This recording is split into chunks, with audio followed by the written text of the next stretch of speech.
फडणवीसांच्या राजीनाम्याबाबत शपथविधीनंतर निर्णय होणार असल्याची सूत्रांची माहिती आहे। फडणवीसांच्या राजीनाम्याबाबत तुर्तास तरी निर्णय होणार नाहीये। शपथविधी होईल आधी पंतप्रधान पदाचा आणि त्यानंतर फडणवीसांच्या उपमुख्यमंत्री पदाबाबतचा निर्णय होईल असं कळतंय। फडणवीसांनी जो राजीनामा दिलाय त्याबाबत तुर्तास तरी निर्णय घेणार नाही।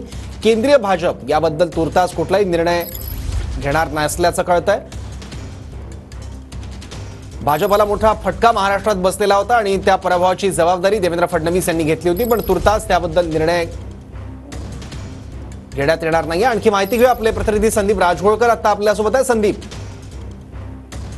सौरभ, आपल्याला जी माहिती मिळते त्यानुसार देवेंद्र फडणवीस यांच्या राजीनाम्याबाबतचा जो निर्णय आहे तो सध्या लांबणीवर पडलेला आहे असं म्हणता येईल।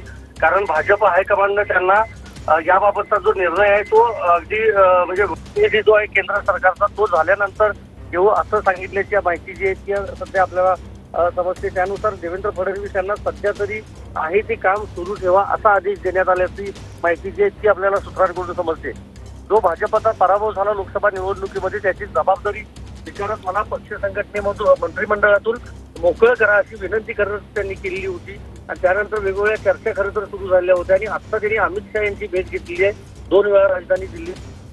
आता तरी त्यांना काम सुरू ठेवा, शपथविधीच्या कार्यक्रमानंतर याबाबत निर्णय घेऊ असा जो शब्द आहे तो त्यांना देण्यात आल्याची माहिती आपल्याला समजते।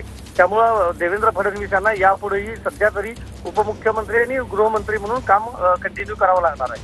सौरभ, ठीक आहे संदीप, धन्यवाद या माहितीबद्दल।